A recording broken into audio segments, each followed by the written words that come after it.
What if I don't accept your request? What can a poor and black person like you do to me? Marble lobby. A black CEO sets his black card on the counter. The clerk's smile stiffens, finger hovering over the card like it might bite. A soft chuckle from the staff behind him. CEO, low, confirm funds. All of them. Clerk, sir, this looks expired. Beat. The card doesn't move. The room does.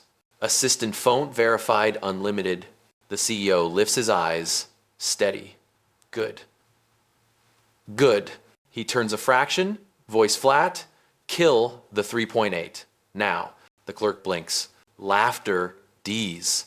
On screen, black Keo, black card, $3, 8 BO. One careless moment, one costly lesson. Watch what happens next. The lobby hums with low conversation and the soft glide of luggage wheels. Polished stone catches a warm glow. The black CEO steps to the counter, posture easy, voice measured from a long day of meetings. He sets his black card on the counter, square to the edge, as if placing a piece on a chessboard. The front desk clerk looks up with a dealership smile that does not reach his eyes. He picks up the card between thumb and forefinger, squints for a moment that lasts too long, then sets it back as though it might leave a mark. Good evening, sir. May I see a second form of identification?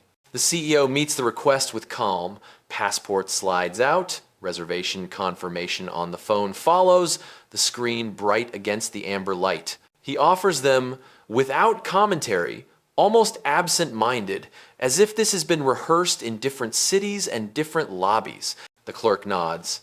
Types. Nods again. There is a quick glance to the side where two hotel staffers watch and pretend not to. One smooths a lapel that does not need smoothing. The other carries a folder and no purpose. A breathy laugh lands behind the desk and vanishes. I am seeing something irregular with the card, the clerk says. Perhaps it is outdated. Outdated. The CEO repeats the word the way one tastes a grape to test its sweetness. He does not raise his voice. He taps his phone once and connects a call. The screen reads assistant. He turns slightly away from the counter, granting a sliver of privacy, not for himself, but for the hotel. Confirm funds for this account, he says into the phone. All tiers. I want to be certain. On speaker, a composed voice replies at once. Verified, no limits triggered. Reservations prepaid. Partners notified of arrival. The clerk clears his throat. Some of our systems flag cards like this. It is not common. You understand. What I understand, the CEO says, returning the phone to his ear, is that a room is either ready or it is not. He gestures to the passport and confirmation. You have what you need. Let me ask my manager, the clerk says, each word dipped in syrup. He steps away. The two staffers at the back trade a look, the kind people use when they believe the outcome is already written. The manager arrives with a careful smile and a badge that reflects the light in a thin line. Good evening. We just want to ensure the integrity of our process. This particular card type has been known to cause confusion with our terminal. Confusion lives in the terminal or in the person using it, he asks. He does not blink. The manager falters for a breath, then recovers. Company policy asks for enhanced verification in select cases. The CEO inhales, slow and even. On the phone, the assistant reads numbers and timestamps with the smooth clip of someone who has done this too often. Pre-authorization green, corporate rate confirmed. Loyalty status at the highest tier. If they need a letter, I can send it within 1 minute. Thank you, he says, still watching the manager. You heard the verification. Will you complete check-in? The clerk touches the terminal as if coaxing a stubborn animal. The machine chirps. He winces. Sir, if you have a different card, it might be easier. Easier for whom, he asks. He does not receive an answer. The clerk smiles wider, the way people smile when they fear a customer satisfaction survey. The two staffers in the back are no longer amused. They are curious. A piece of paper is printed. It sits at an angle on the counter, waiting for a signature that has not been offered. The CEO lifts the black card and returns it to his wallet. He looks past the counter to the lobby beyond, where a family waits for an elevator and a couple checks, a city map on a phone. For a second, he imagines the day continuing without friction. Then, He lets the idea go. He speaks into the phone, even tone, no heat. Place the strategic review on hold. Notify legal that terms permit immediate withdrawal for breaches of hospitality standards. Draft the exit notice with the clause we discussed. Copy, the assistant says. Ready on your mark? He turns back to the counter. I came here to sleep and to spend money. Instead, I have been asked to prove that my money exists. That is a choice you made. I will make one of my own. The manager tries to bridge the space with an apology. Misunderstandings occur. We can arrange a suite, complimentary transport, restaurant credit. The CEO studies the manager as if he were an entry on a balance sheet. Value in, value out. He does not take long. I do not accept apologies that require a receipt. He tilts the phone away from his cheek. Execute, he says. Cancel the 3.8. Redirect the budget to the alternative vendor. I will sign from the car. Understood, says the assistant. Notice sent, teams notified. The sound in the lobby narrows. Somewhere a bell chimes. The clerk lowers his eyes to the terminal and finds nothing there. The manager opens his mouth, then closes it. One of the staffers in the back finally sets the pointless folder down. The CEO pockets his phone. He collects the passport and the confirmation, slides them back into place, and offers a small nod that is not agreement. It is closure. He steps away from the counter, not hurried, not dramatic. A driver's already walking in from the curb, reading a name on a screen. Sir, the manager calls after him, voice thinner. We can make this right. You cannot give me back the last 5 minutes, he says without turning. They were expensive. He crosses the lobby toward the doors. The night air waits beyond the glass, cool and uncomplicated. Behind him, the terminal chirps again, meaningless now. The clerk stares at the screen as if it might teach him something. The manager whispers into the radio. The staffers find reasons to move. Outside, a car door opens. The CEO pauses long enough to look at the hotel name etched in metal beside the entrance. He files it where it belongs. Not in memory, in record. Then he enters the car and the door closes with a quiet seal. The car glides away from the curb. City noise slips into a steady hush, the kind that lets decisions land. The CEO leans back, not to rest, but to clear the picture. The driver checks the mirror once and focuses on the road. The phone vibrates with the first ripple of consequence. Status, he says. Legal on, replies the assistant. Termination clause invoked under service standards and reputational risk. Draft delivered to your inbox. Finance already reassigned capital to vendor B. Procurement confirms they can scale in 72 hours. PR has 2 statements ready, one quiet, one loud. He asks for the quiet one first. The assistant reads a crisp paragraph that confirms a change in direction with no blame assigned. He thinks about the lobby, the pause over the card, the practiced smile that asked him to prove himself twice. He asks for the second statement. The assistant reads a bolder line that centers respect as non-negotiable. He does not comment yet. Another line buzzes in. It is the head of partnerships. He routes the call through. I heard a rumor within 5 minutes, she says. The hotel already called me to ask for context. They know they lost something. Do we engage or let it sit? Let it sit, he says. If they want context, they can replay their own cameras. We will not spend time telling them what they did. The car passes a plaza lit by menu boards and late dinners. He watches the windows move by like slides from a deck. Numbers arrive in a fresh message. 3 months of meetings, 57 hours of negotiation, 1 signature away. He breathes in once through the nose and lets it out. The assistant speaks again. I am also seeing chatter on an employee forum for the hotel chain. Someone posted about a guest with a premium card being challenged at the front desk. The post is vague, but it is gaining traction. No names. He nods to no one. People notice patterns faster than press releases. Keep monitoring. No comments from us. If it escalates, the loud statement becomes our line. Another call rings in. It is the chair of the board, concise as always. You sure? Yes. Will this read emotional? It will read precisely. We were asked to validate our credibility before spending money. That tells me what any future partnership will feel like. across thousands of small moments. I choose against that experience. Understood, the chair says. For the record, I support it. We will handle any noise. The car turns down a quieter street where the new vendor keeps a model room for visiting clients. He will check in there. Not symbolic, practical. He needs a bed and a desk. He also wants his team to see that redirection is not a threat. It is a door that opens as soon as you walk toward it. Back at the first hotel, a different story plays. The manager is in a small office with a camera feed paused on the frame where the clerk points at the card. He rubs a hand over his face, then calls the clerk in. Tell me what happened, he says. Start at your first doubt and end at your last word. The clerk tries to keep his tone neutral. He mentions policy, training, a system alert that may or may not have flashed. He does not mention the breathy laugh. The manager listens and hears gaps. He hears his own phrasing from earlier. Company policy asks for enhanced verification and feels the cheapness of it now. He calls the regional director.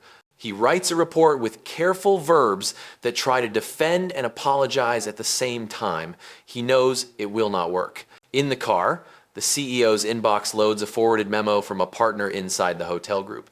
The memo is not meant for him. It outlines a rapid response plan in brisk lines, waive fees, upgrade affected guests, retrain front desks on premium cards and elite profiles, prepare a respectful outreach to the corporate client involved. Once identified, do not argue, listen. He reads the memo twice. For the first time since the counter, he feels a dull sympathy for whoever must implement it by morning. He sets it aside. Sympathy does not change direction. It can only change tone. The assistant sends a final check. Vendor B ready. The contract writer prepared to mirror the terms we left on the table. If you want, we can lock rooms for the team tonight and tomorrow. Do it, he says. Then send a note to the staff. Keep it simple. We moved. We expect respect where we spend our time and money. That is not a slogan. That is logistics. They pull up to the new property. No banners, no theatrics. A night manager with an honest, tired face checks the reservation, confirms identity without theater, and passes over a key and a bottle of water. There is no speech about policy. There is a question that matters.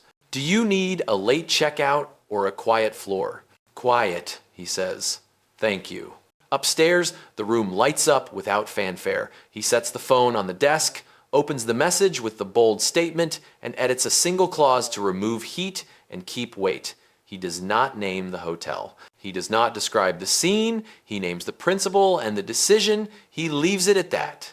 Before sleep, he scrolls the day in his head to check for ego masquerading as logic. He finds irritation, yes. He also finds a long chain of similar moments in other lobbies, restaurants, offices, boardrooms. He remembers how each one took a fraction of time, a layer of ease, a small percentage of focus. Add them and you lose a quarter of a year, maybe more.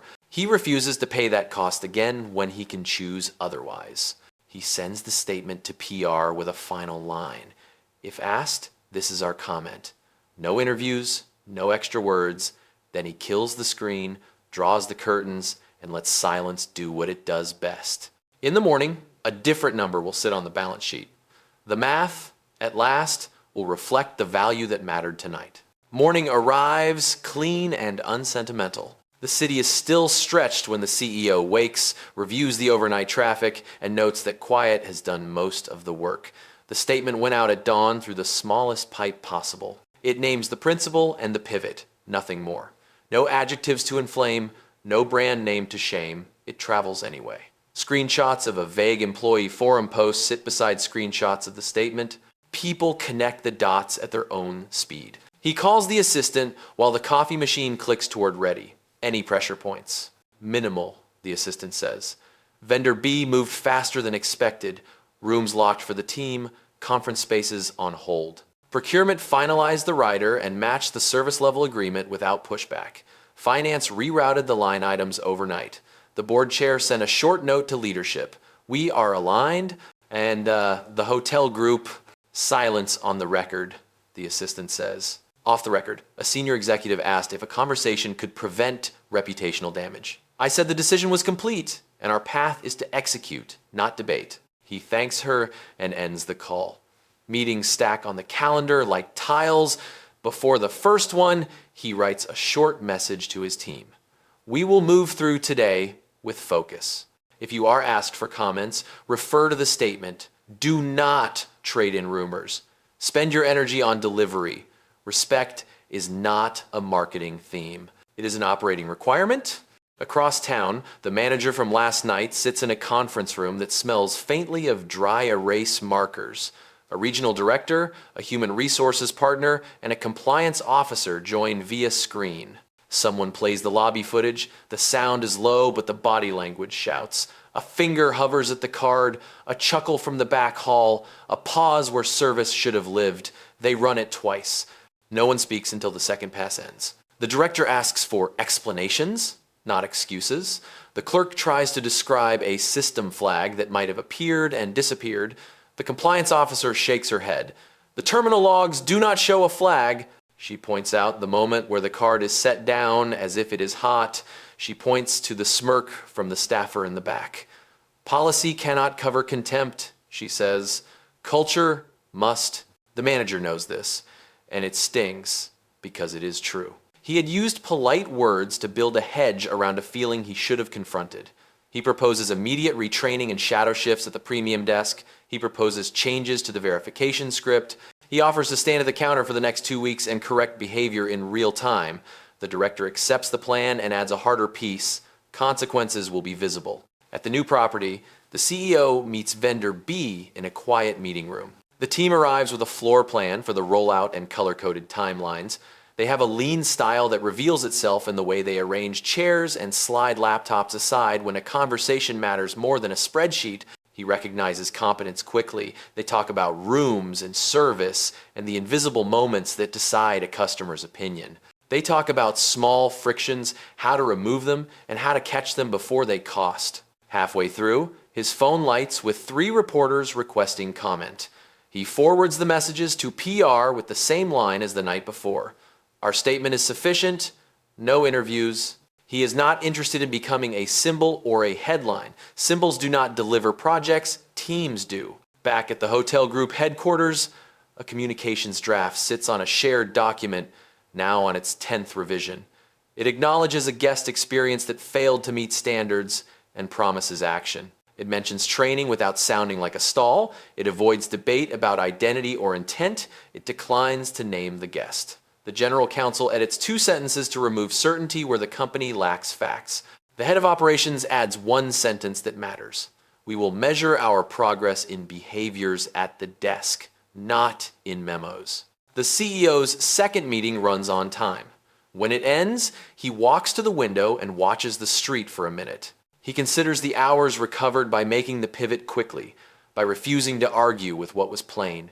He thinks about the hidden tax paid by anyone asked to prove themselves twice. He tallies the compound cost over a year and finds the number heavier than the price of a suite. A message from a junior analyst arrives. It is careful and brave. Thank you for the way you handled last night. Seeing a decision to defend dignity without spectacle shows me how we operate. He replies with a single line.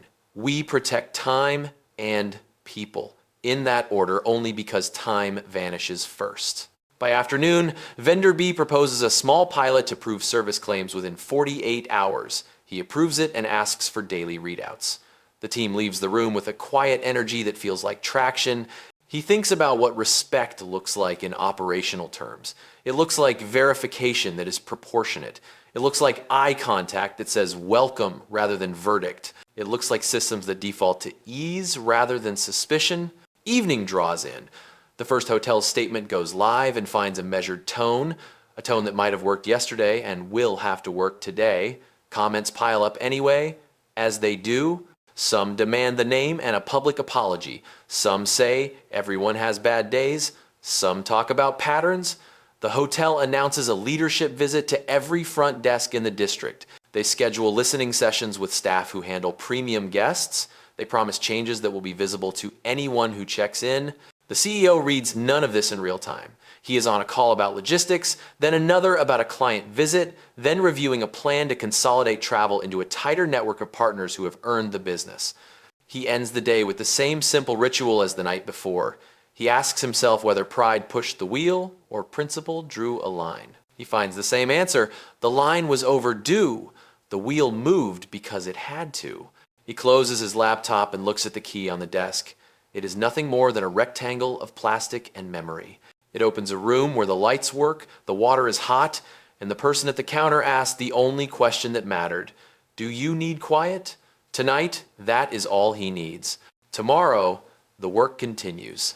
By midweek, the pivot begins to show in numbers rather than chatter. Vendor B's pilot runs across 2 properties that mirror the original scope. Check-in times fall by a third. Complaints drop to near zero. A small survey sent to a slice of guests returns blunt lines that make everyone's job easier. Friendly at the desk. No friction at payment. Would return. The CEO reads the metrics at breakfast and feels something he trusts more than apologies. Throughput. He walks the new lobby like any other traveler. The night manager from his arrival is on again.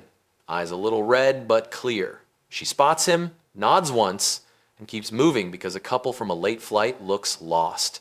He traces the path from doors to desk to elevator and checks for places where a guest can be left holding a bag or a feeling. He writes a few notes on his phone, small things that fix small leaks. None of it requires a statement.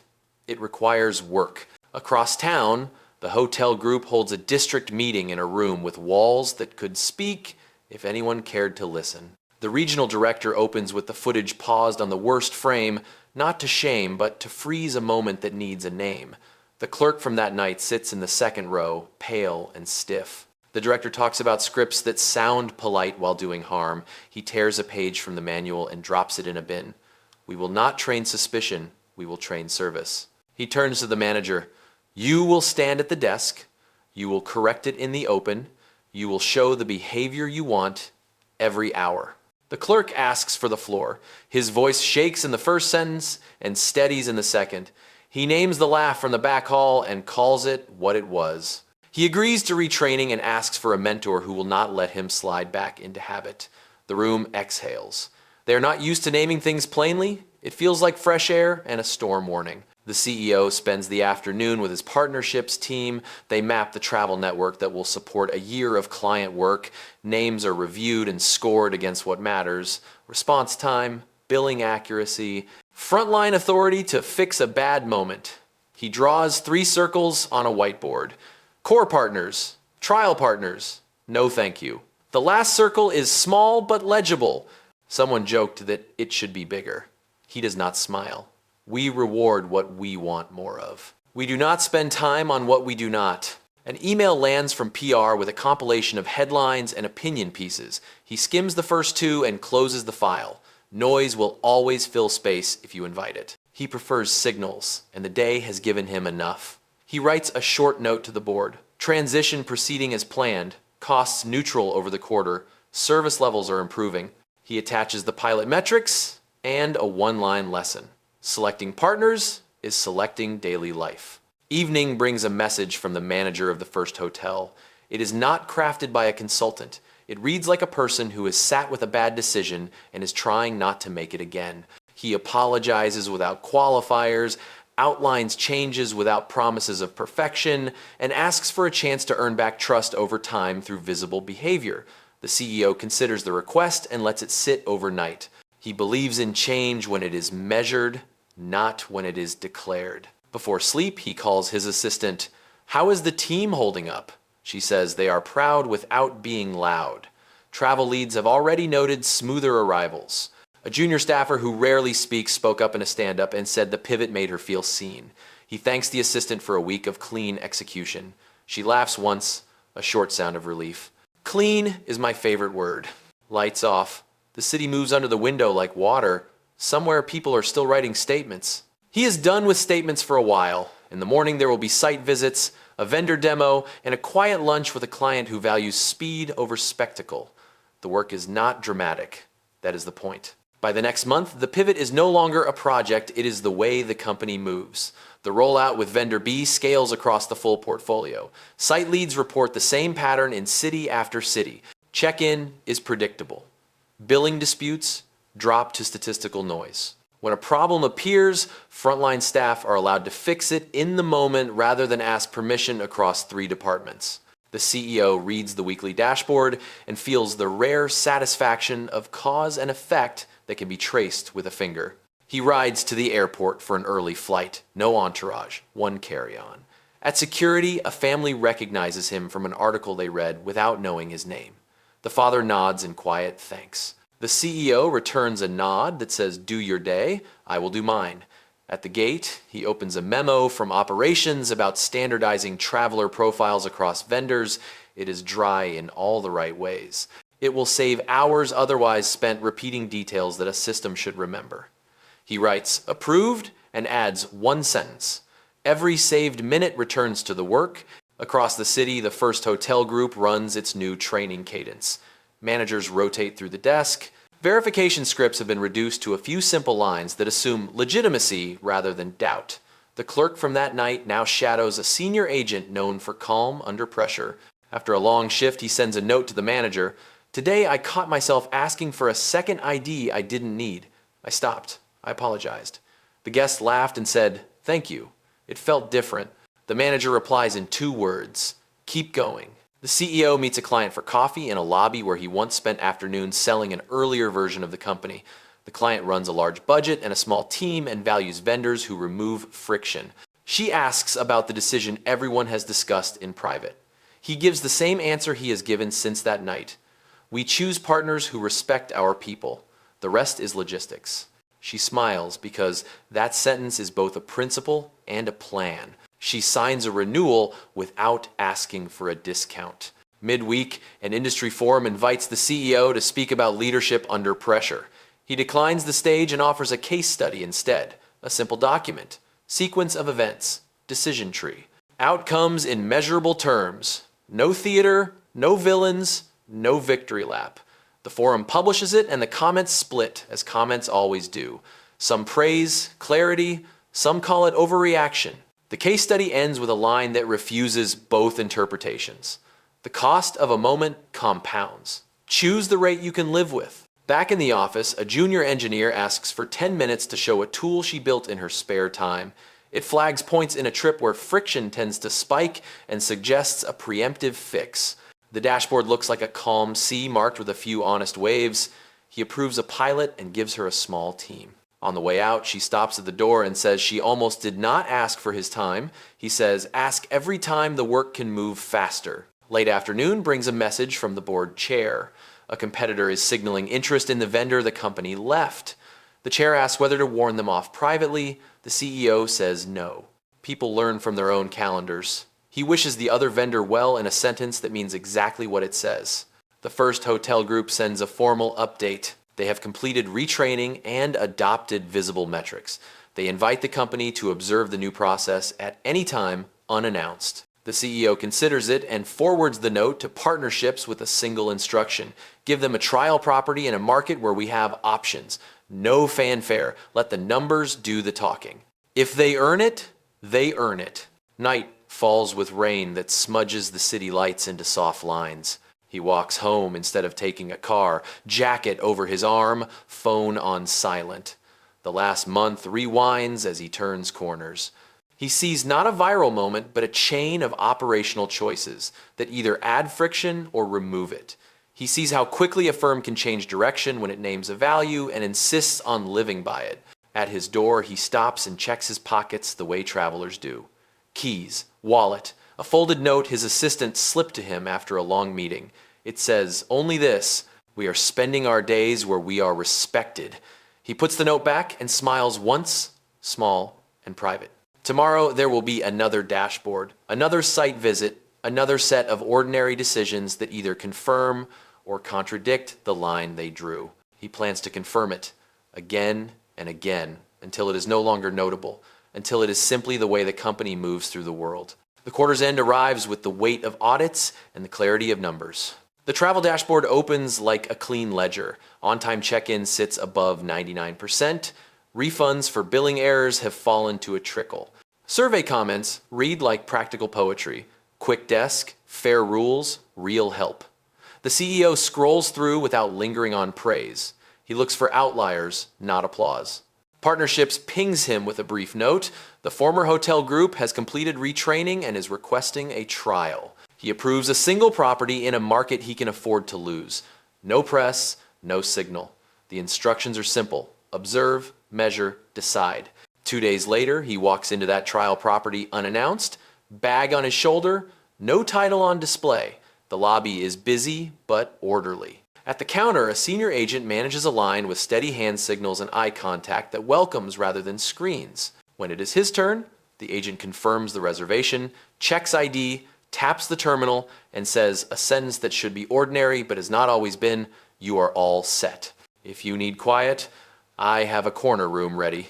He thanks them and takes the key. No theater. The air stays light. Upstairs, he opens the room, sets his things down, and writes a note to partnerships with 6 observations, 3 small suggestions, and 1 question. Has the change survived the shift from meeting room to night shift? He goes back downstairs after midnight to see. The overnight clerk moves slower but uses the same script, the one that assumes legitimacy and solves problems at the surface instead of interrogating the guest. The CEO orders tea and watches for an hour. Guests arrive from late flights, from delayed trains, from days that did not go to plan. The desk remains human and brisk. He leaves with a rare feeling toward a vendor, earned optimism. In the morning, he chairs a town hall. No slides beyond 3 charts. He talks about the last quarter as a sequence of small choices, rather than a single big moment. He names a few teams by name and thanks them for pushing fixes to the edge of the experience. He introduces a new measure that will live on the same page as revenue and cost, respect index. Not sentiment, not brand sparkle, but an operational score built from behaviors at touch points. Did we resolve friction in 1 step? Did we verify proportionately? Did we return time to the customer? The index will be audited by people who do not report to the teams they measure. It will decide bonuses as much as profit does. After the town hall, he meets the junior engineer who built the trip friction tool. Her pilot flagged 2 airports where bottlenecks emerge at the curb, not the desk. The fix is simple and unglamorous. A text sent 10 minutes before arrival offers luggage help and directs guests to the quieter door. The conversion rate is comically high. He greenlights expansion and asks her to teach a short workshop on how she framed the problem. He wants more of that thinking everywhere. The first hotel group sends a mid-trial update. They include footage from training sessions, terminal logs from peak hours, and a plan to rotate senior agents to coach new hires on the floor. No slogans. A page of mistakes caught and corrected in the moment. It reads like a field report from a company trying to change from the counter outward. He replies with a measured line. "Keep doing this for a month. Then we will talk about scale." That afternoon, a board member suggests a media piece about modern leadership and lines you do not cross. The CEO declines without ceremony. The work speaks through delivery. He does agree to a closed-door session with 3 peer CEOs who are wrestling with versions of the same problem. In that room, he shares the case study and the respect index template. They trade examples like engineers swap snippets, no posturing. The meeting ends with a shared commitment to measure what often goes unmeasured. Near dusk, he visits a client site where the company has struggled with late arrivals. The local lead outlines a fix that eliminates 3 handoffs and gives the frontline discretion to comp a car when the schedule slips. The CEO listens, asks 2 questions, and signs off. On the way out, he stops by the reception desk and thanks the person who has been smoothing rough edges all year without a title that says so. Recognition lands better when it arrives where the work lives. Back at his desk, he reads the day's final note from partnerships. Trial property performing above baseline. Staff attitude consistent across shifts, incidents down. The team recommends moving the hotel group into the trial partners circle, not core. He agrees. Trust returns in installments. You count them one by one. He closes the laptop and looks out at a city that keeps offering tests disguised as errands. The lesson from the lobby has settled into policy, product, and posture. It is not dramatic anymore. It is a habit. In the next quarter, the company will travel farther with fewer apologies. The stories will be shorter, the numbers will be clearer, and at every counter, the only question that matters will be the first one asked. How can we help right now? A storm front rolls in on the same weekend. A biotech convention packs the city. Flights slip, roads flood in streaks, and every lobby turns into a waiting room. It is the kind of weekend that reveals what training leaves behind once the script gets wet. The CEO lands late and watches the terminal's arrivals board update in stuttering waves. His phone fills with messages that read like weather reports from the operation. Property West is holding. Midtown shows a line, but no meltdowns.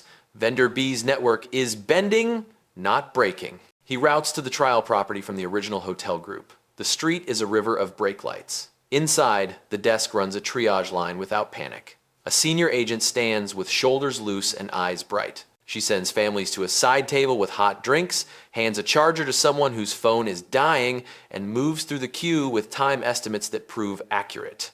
The junior clerk from that night sees the CEO in line and goes still for a fraction. Then he recovers, keeps the order, and greets the next guest with the same words he would use for a stranger. When the CEO reaches the counter, the clerk's jaw tightens, then loosens. Welcome back. We have your room ready and a quiet floor available. Would you like that? I would, the CEO says. Thank you. Key, map, a simple sentence about the elevator. No detours into policy. A couple behind him hears that quiet floor offer and breathes out. Upstairs, he opens his laptop and calls the assistant. Give me the respect index live for the affected properties. No smoothing, just feed.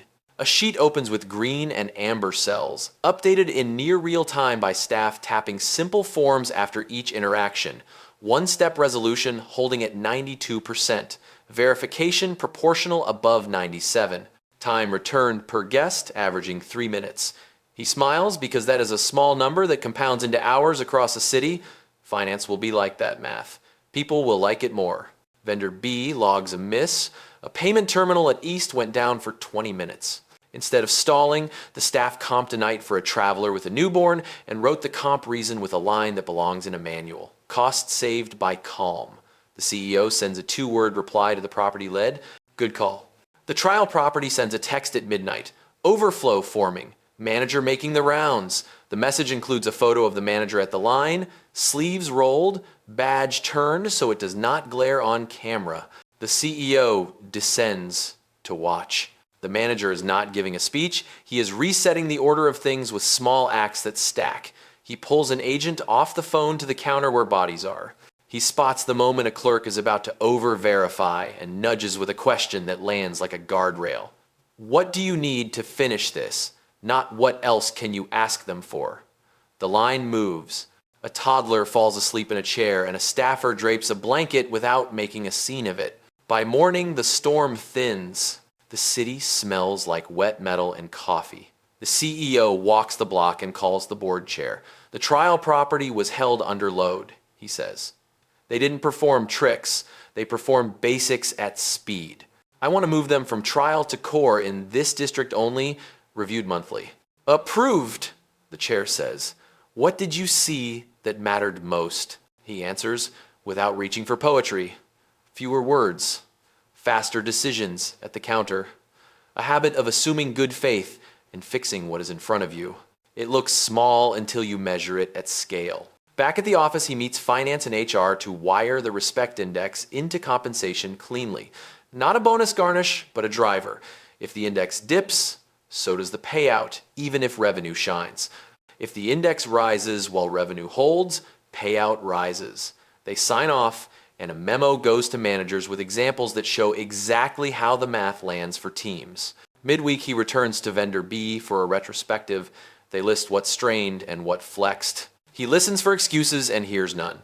The head of ops admits they under-provisioned the night shift at 2 properties and shows a new schedule that fixes it. The CEO thanks them for the speed of the correction and leaves before anyone can turn the meeting into a victory lap. That evening, a message pings from the junior engineer. Her tool flagged a friction spike at curbside pickups during rain. The fix is humble again. A text with a cover photo of the exact doorway that stays dry in a downpour. Usage jumps. Complaints fall. He adds her to a working group and gives her budget for 2 more engineers. Build me small tools that return minutes, he writes. That is strategy disguised as courtesy. He ends the week at the same trial property, this time without luggage or a reservation. He stands by the door and watches a family arrive, soaked, tired, hopeful. The clerk greets them like guests rather than problems with shoes. Verification takes seconds. The key lands in a palm. The elevator closes softly. He writes 3 words in his notes and closes the app. Keep this standard. Quarter 2 opens with a calendar that looks calm from a distance and complicated up close. The pivot has settled into routine at most properties, but the CEO knows routine can dull attention. He asks for an audit that walks the guest journey backwards. Start at the elevator, work to the curb. Where does the day snag? The team fans out in pairs, one observing, one quietly asking guests what almost went wrong. The notes come back with tiny truths. A sign that points the wrong way at night.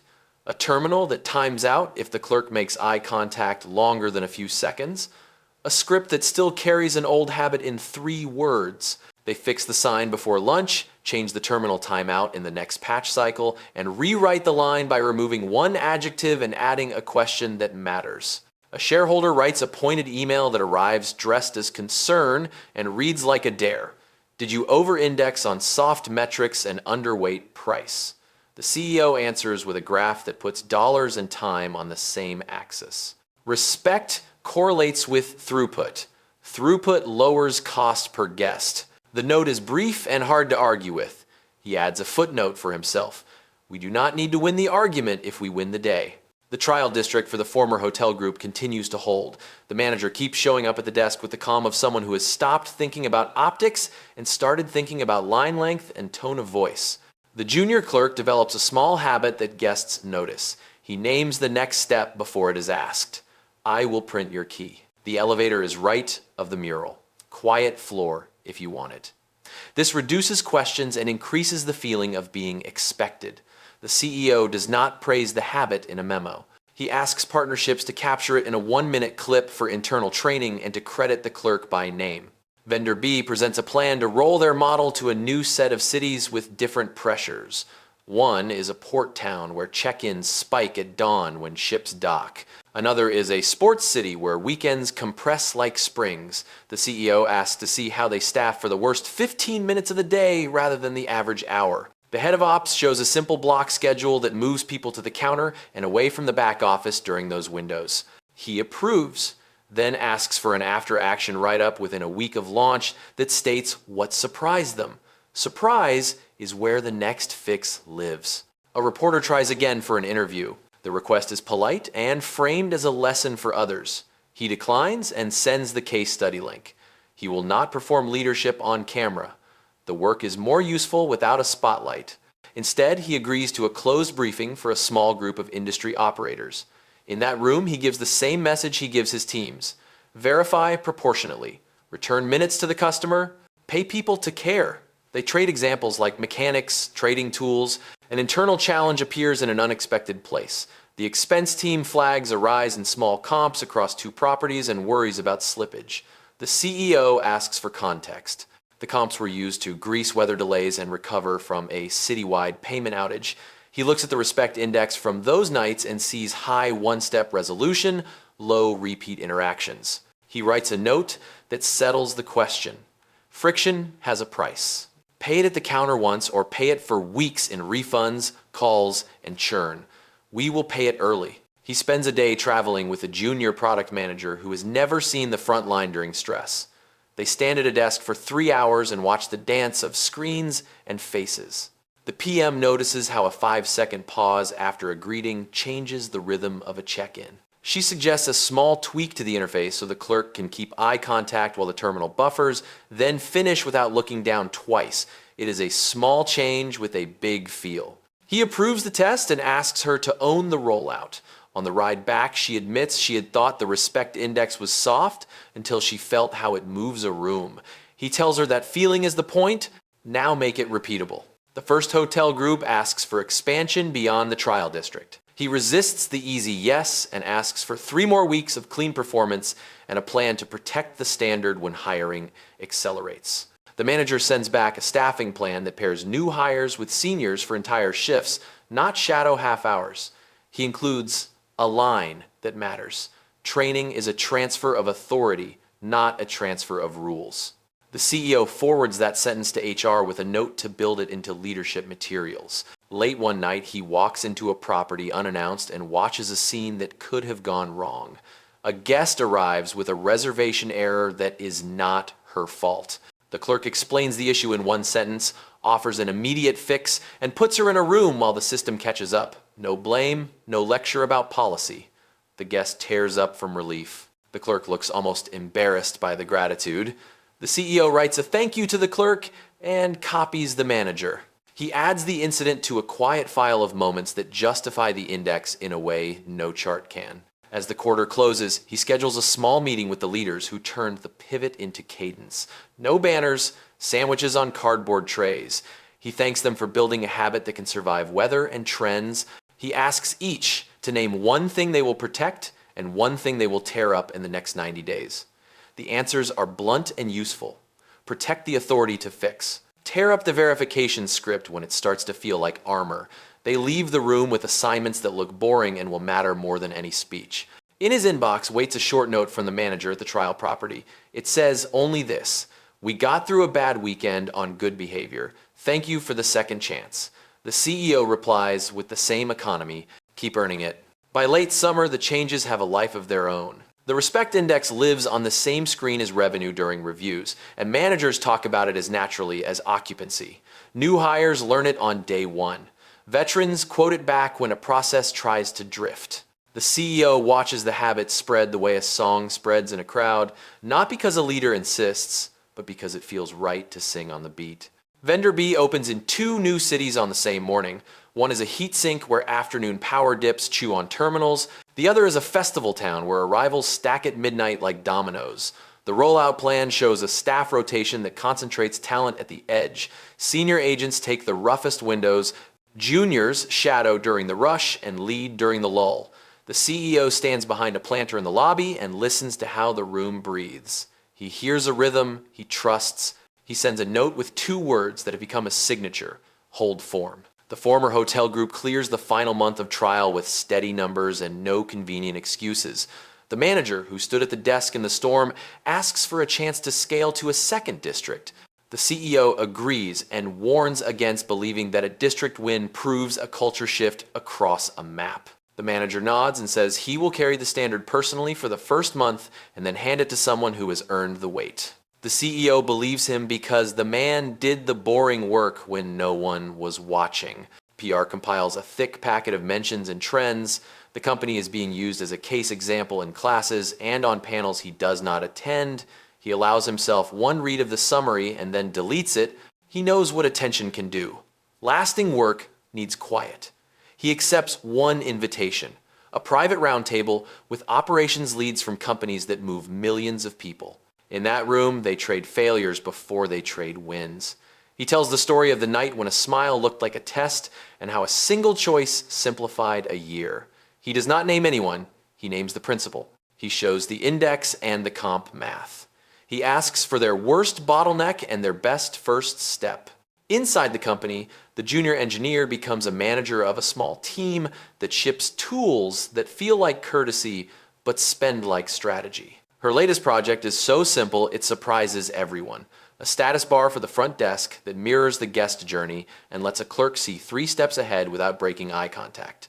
Adoption is instant. She writes a note to the CEO that reads like a logbook entry. "We took 7 seconds out of an average check-in by making the future visible to the person serving the present." He forwards it to the board with no edits. A shareholder who had questioned soft metrics months ago asks for a deeper cut of data. The finance lead sends a sheet that ties the index to repeat bookings and to support tickets that never had to be filed. An extra metric sits on the right side like a footnote that grew up. Staff retention. The properties that score high keep people longer. Training costs drop. The shareholder replies with a sentence that is both admission and relief. Keep going. The CEO returns to the first trial property for a quiet check after midnight. He finds the junior clerk from the early days handling a complicated situation with a professional calm that did not exist before. A family arrives with 2 rooms booked under different names and a child who needs a refrigerator for medication. The clerk solves the mismatch in 3 keystrokes, gets the fridge up without fanfare, and tells the parent exactly how long the wait will be. The estimate proves honest. The parent says, "Thank you," in a tone that carries the weight of a week. The CEO does not reveal himself. He leaves a note for the manager to put in the clerk's file. It names the behavior instead of the outcome. He anticipated, he explained, he finished. A risk appears from a different angle. A procurement lead suggests a new vendor with a marginally lower rate but a reputation for rigid policy. The spreadsheet argues yes, the respect index argues no. The CEO asks the room to articulate the cost of rigidity in minutes and flight changes and the morale of people who must explain policy to exhausted travelers. The room does the math and the spreadsheet turns. Rate is a line item, respect is a multiplier. The team records the reasoning in a living document so the next person does not have to reconstruct it on a bad day.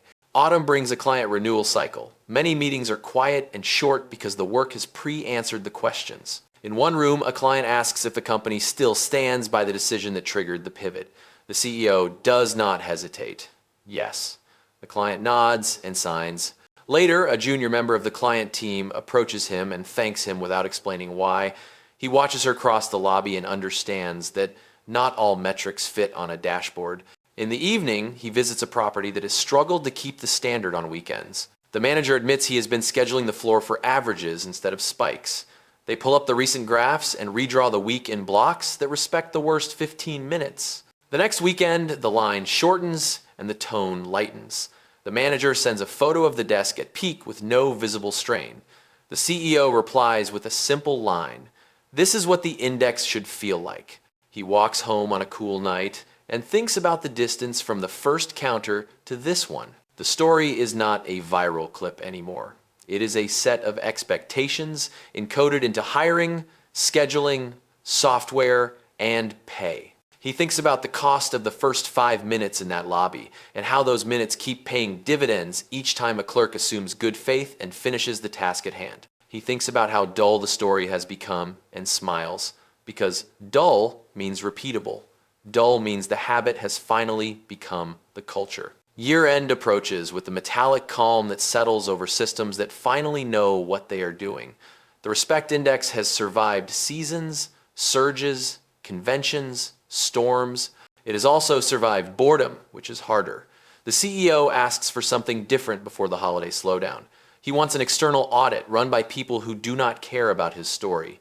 A small firm that measures behavior, not branding, sends observers to 15 properties over 10 days. They travel like ordinary guests, pay like ordinary guests, and file blunt notes in a shared folder the team can read in real time. The first reports are clean in the ways that matter and illuminating in the ways that hurt. In one city, late checkouts are granted with ease by day and grudging by night. In another, the front desk greets quickly but hands off poorly to housekeeping, which turns welcome into wait. The CEO does not write long reactions. He circles 3 lines and asks 3 teams to fix 3 things before the audit ends. The fixes are small and visible. Night staff get the same authority as day. Housekeeping receives the same live dashboard as the desk so they can move rooms rather than guests.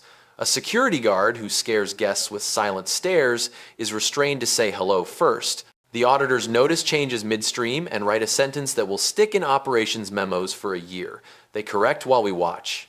A new pressure point appears when a major client announces a surprise offsite, doubling demand in a soft week. Vendor B accepts the spike and proposes a pop-up desk to own check-ins for the event. The CEO asks them to pair the pop-up with a mobile line that meets buses at the curb. They do, and an hour that might have become a knot turns into a moving lane. The client sends a message he rarely sees.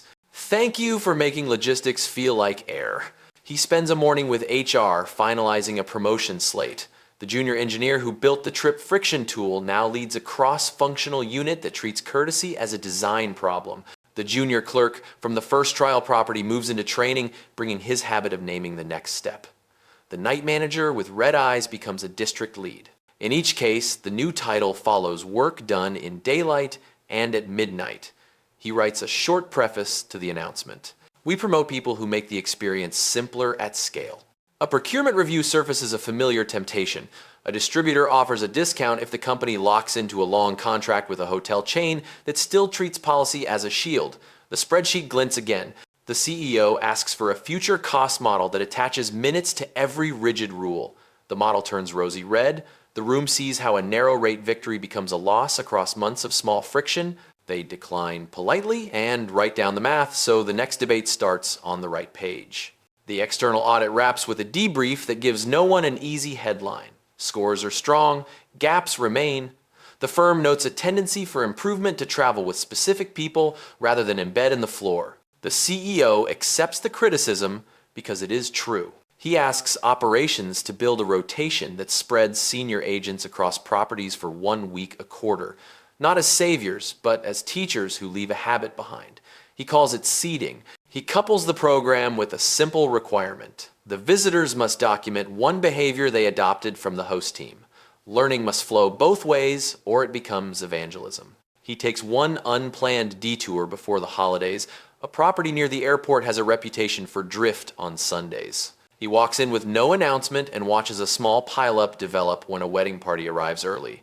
The desk is polite but slow, micro-verifying when macro-organizing would solve more. He steps behind the counter, not as a boss, but as an extra pair of hands, and asks the lead a single question. If every room will be ready in an hour, what can we do in 10 minutes to make this group feel settled? The lead thinks, then acts. Luggage tags, staging area, water. A board with real times, not hopeful ones. The tension falls. He thanks the team, takes notes on what he learned, and leaves with a renewed caution. Habits do not keep to themselves. People keep them. The year closes with a quiet roundtable of managers and frontline staff. No slides. They go around and offer one practice they will carry and one they will cut. Carry the authority to solve. Cut the reflex to ask for more proof when you already have enough. Carry the question that anticipates. Cut jargon that makes tired travelers decode hospitality. The CEO listens more than he speaks. When it is his turn, he chooses 2 sentences. Carry the expectation that respect pays in minutes and margin. Cut anything that makes dignity a luxury. On the final evening before break, he writes a short note to the company. It does not perform gratitude. It records facts and direction. We made the year simpler for our customers and, in doing so, for ourselves. We will measure that simplicity with the same discipline we bring to revenue. In January, we will push the index into supplier contracts and make it reciprocal. Partners who keep the standard with us will share in the upside. Partners who drift will lose the privilege of our time. He closes the laptop and stands at the window. The city moves with holiday softness. Somewhere, a clerk is making eye contact while a terminal buffers. Somewhere, a guest is being given the next step without having to ask. It is not a story anymore. It is a system of behavior. That is the kind of ending he trusts, because it sets the beginning he wants. January starts without spectacle. The company returns from the break to a calendar that matters and an index that will now live inside contracts, not just dashboards. Legal has rewritten supplier language so service behaviors sit next to indemnity and delivery schedules. The clause is simple and heavy. If we hit the respect index targets together, upside is shared. If we miss by drift rather than force majeure, penalties land. Vendors who argue that respect is subjective stop arguing when they read the measures. One-step resolution, proportionate verification, minutes returned, the math is plain. Operations launches the seeding program across districts. Senior agents pack a week's worth of clothes and travel like field instructors. They stand at unfamiliar counters and show with hands rather than speeches. They also send back one habit they stole from the host team. A veteran from a coastal city learns to pre-write room keys for families arriving from cruise terminals. A mountain town lead shows how to phrase weather delays as information and options rather than apologies. The habits move like postcards pinned to a board. You can see the map fill. The CEO keeps his cadence. He visits a property a day, unannounced when possible, and asks the same 3 questions. What almost went wrong? What did you fix at the counter? What do you still need from the people who never see this lobby? The answers stay concrete when the questions stay short. One clerk says the new terminal update forces an extra tap during rush. The product team strips the tap within a week. A manager asks for control over the line barrier so it can flex during peak. Facilities swap a fixed post for a quick release. Small changes add up to calm. A vendor slips. In a commuter city, A night shift supervisor returns to over-verifying after a staffing change. Complaints bump, the index dips. Instead of exploding, the team escalates with receipts. Screen recordings, timestamps, 2 guest call logs. Vendor leadership arrives the next day, stands the desk for 6 hours, and corrects on the floor. The CEO watches from a chair by the window and recognizes a healthy response. The policy had not drifted. A person had. The fix was a person, too. Finance publishes a quarter preview that surprises no one inside the company and will likely surprise people outside it. Costs per guest continue to fall even as comp spend ticks up in bad weather weeks. Repeat bookings skew higher in markets where the index is strongest. Staff retention improves another notch. The numbers tell a story that should not be radical and still reads like news in industries addicted to short-term savings. Courtesy, measured and paid, scales. PR asks again if he will sit for a profile now that the year has proof. He says no, then offers something better and more boring. Publish a dry appendix that shows the measures, the thresholds, the fixes we made when we missed. No hero shot, no anecdote engineered for virality. Let the operators have something they can adopt without signing up for a narrative. PR laughs and says the media will not run an appendix. He suggests posting it to the company site anyway. They do. Industry peers find it within hours. He receives 3 notes that matter because they come from people who manage front desks, not microphones.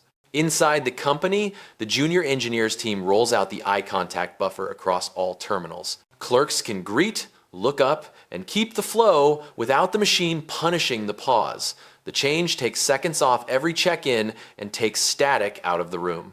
Admissions all the way up concede they never understood how much stress a flashing cursor could create.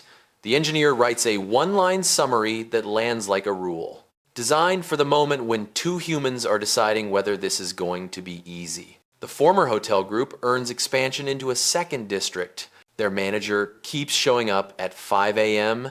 and 11 p.m., which turns out to be the actual job when you are trying to change a culture. He writes to the CEO with a confession that reads like progress. My speeches got shorter when I started measuring line length every half hour. I stopped talking about excellence and started talking about the next 5 minutes. The CEO replies in kind. That is the work. Keep it. A union conversation begins in one city where staff want clearer paths to promotion and steadier schedules on weekends.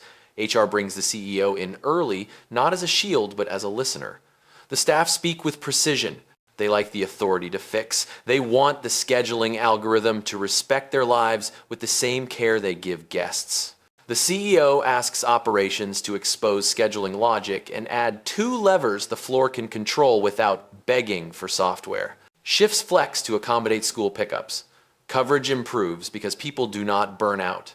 The negotiation turns from pointed to practical. Late in the month, a celebrity meltdown at a competitor floods the feeds.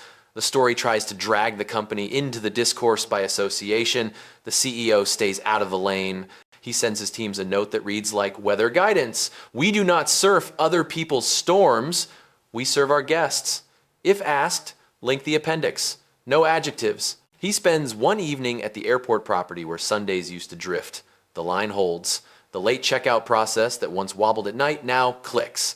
A clerk greets a guest by name without turning the screen away, which seems like a magic trick and is only practice plus software that finally helps. As he leaves, he hears the question he wanted to be the first one in every lobby. How can we help right now?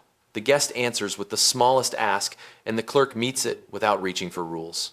At month's end, he writes a short internal memo that captures none of the romance people expect and all of the direction they need.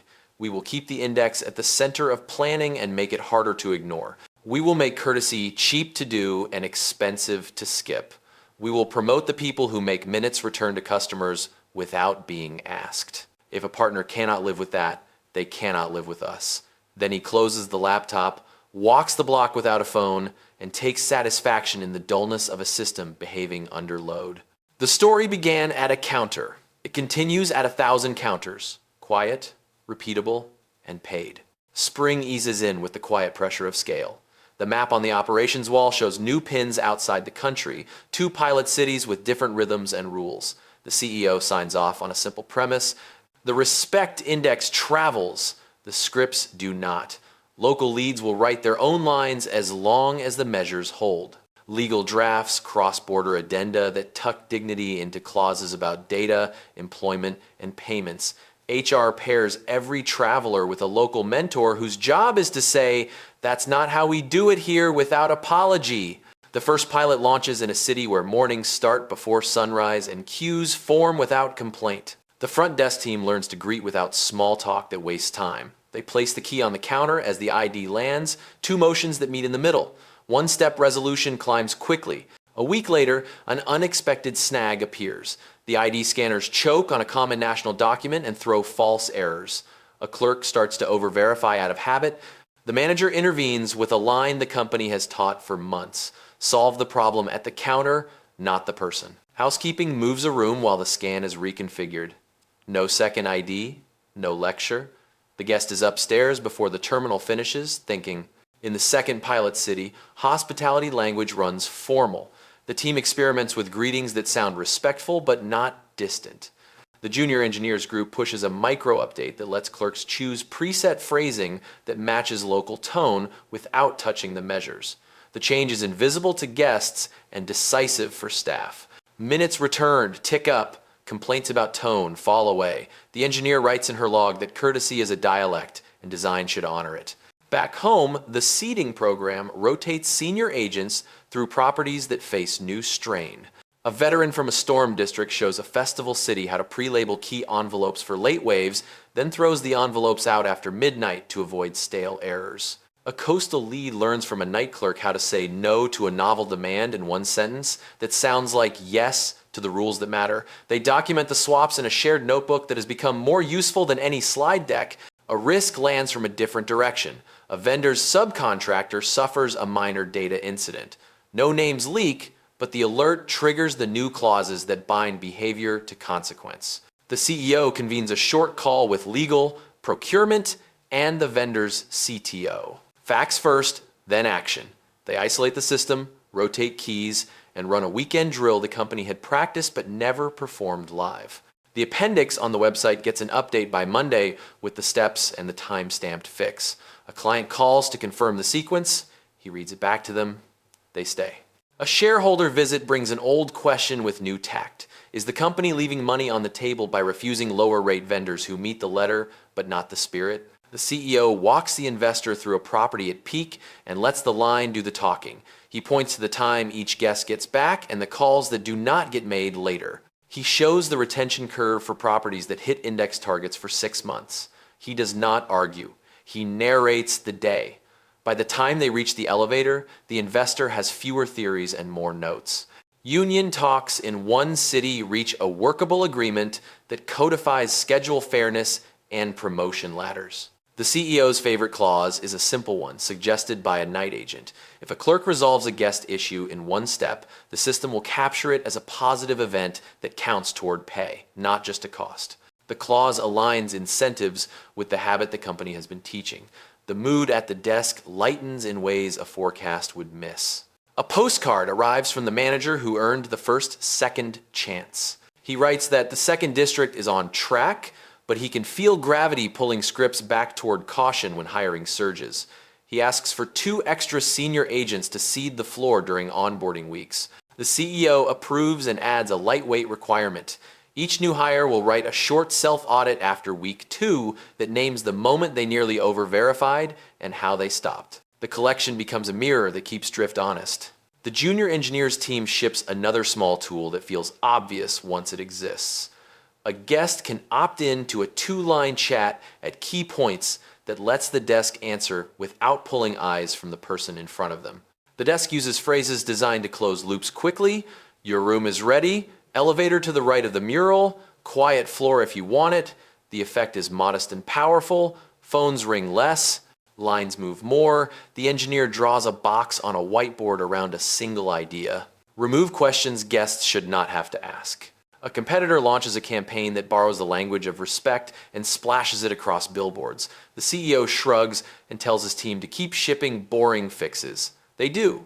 A terminal update removes a blink that stole 2 seconds every transaction. Facilities moved a barrier that created false bottlenecks. HR promotes 3 unsung night clerks who have been carrying shifts with steady hands. The announcement email is plain and feels like a promise kept. Toward month's end, he returns to the first pilot city overseas to watch a night turn. The lobby breathes at a pace that suggests the habit has taken hold. A clerk meets a traveler halfway to the counter with the sentence that matters most. "How can we help right now?" The traveler asks for nothing dramatic, a room and quiet. The clerk makes it so in one pass. The CEO stands aside, notes clean execution, and thinks about the distance from the first counter to this one. The story has become a protocol that bends to local shape without losing its spine. He ends the quarter with a short meeting in a small room. The leaders who own the standard name one thing they will guard as they expand and one they will let locals rewrite. Guard the measures, let the phrasing breathe. Guard the authority to fix. Let the welcome sound like the city around it. The plan for the next phase fits on a page. Contracts will carry the weight, people will carry the habit, the system has proven it can travel, now it will. A year to the day after the lobby incident, the calendar looks ordinary and the inbox is calm. The CEO walks into a small studio where the operations team is recording internal training clips. No lights beyond what the room needs, no slogans. A senior agent demonstrates how to greet a guest while the terminal wakes up, eyes steady, voice even, hands unhurried. The camera captures wrists and keystrokes because that is what new hires must learn. The CEO watches a take and nods. The habit has outlived the story that started it. He heads to a client site for a quarterly review held in a conference room that smells faintly of markers and coffee. The client pushes a slim packet across the table, renewal at higher volume. The explanation is short. "Your teams make our travel feel like infrastructure." He signs and slides the paper back. There is a moment after where no one reaches for adjectives. They do not need them. Midday, he stops by the airport property that once drifted on Sundays. Turnover has slowed, the night schedule is consistent, and the first clerk he ever thanked there now runs the floor. She manages with a style that looks like absence until you notice lines never form and radios stay quiet. She asks him if the respect index will become a stick once the numbers are high. He answers in the only way that keeps trust. "If it turns into a stick, tell me first. We built it to pay attention, not to punish." In the afternoon, he visits the former hotel group's district office. The manager who earned the second chance is waiting with a one-page update and hands that still look like they belong at the desk. The update lists 3 behaviors they failed to hold when a rush of new hires arrived, and the corrections that stuck. In the corner, almost as an afterthought, a number shows repeat bookings up and complaints down. The manager says the part he is proudest of is a thing no one will praise. "We stopped giving big speeches in pre-shift meetings. We walked the line and fixed the next 5 minutes." The CEO smiles because that sentence is the quiet core of last year. He takes a call from the board chair while walking between buildings. The chair asks if the company should finally craft a public narrative tying the pivot to results. The CEO says the appendix and the contracts already tell the story. He adds a thought he has avoided until now. "If we publish a neat arc, people will look for a climax and a hero. We did not have either. We had a decision and 1,000 counters." The chair laughs softly and agrees to let the work keep speaking in receipts and wait times. Near dusk, he attends a small gathering of operations leads from partner companies. They go around the table and share one line they would be comfortable carving into the back of a terminal. He offers this: "Verify proportionally. Finish in one step when you can. Return minutes like they cost you money. A rail operator writes it down word for word. A hospital admin shortens it further, one step if safe. If not, explain the second." They trade nods that sound like progress without anyone clapping. On his way home, he detours to the original hotel. The lobby is the same shape and a different place. The junior clerk from a year ago is now a trainer watching a new hire handle a steady line. The trainer notices him and approaches without fanfare. "Thank you for not making us a headline. We learned without becoming a story about shame." The CEO says he did not avoid the headline for their sake. He did it because narratives distort, habits do not. The trainer grins and points at the counter. Habits, then, that we can keep. He leaves the hotel and walks a block in the cool evening. The city sounds like air moving through a large instrument. His phone stays in his pocket. He thinks of the black card moment and how quickly a single doubt can metastasize into a whole culture if left alone. He thinks of the hours won back by clerks who now assume good faith and finish the task they started. He thinks of money not as an award for virtue, but as the natural consequence of making life easier for people when they are tired and far from home. At home, he opens his laptop for one last task and writes a memo with the final edits for the next fiscal plan. The respect index remains tied to pay and to contracts. The seating program will expand with a rule that teachers must learn something new on every rotation. Vendor scorecards will carry a new line called friction avoided. The memo ends with a sentence he hopes will feel boring by June. Our goal is to make courtesy routine and routine reliable. He sends it and closes the lid. He stands by the window and watches the city fold into night. Somewhere a clerk asks the first question with the right tone. Somewhere a guest answers with a simple need and does not have to repeat it. Somewhere a manager decides to move a person to a counter and a problem leaves the queue. He thinks of the cost of those first 5 minutes a year ago and the return that keeps compounding because a company chose to pay attention where it mattered. He smiles once, not at victory, but at maintenance done well. The story does not end so much as continue at a pace people can live with. A habit, a measure, a quiet promise kept at the edge of the experience. That is enough.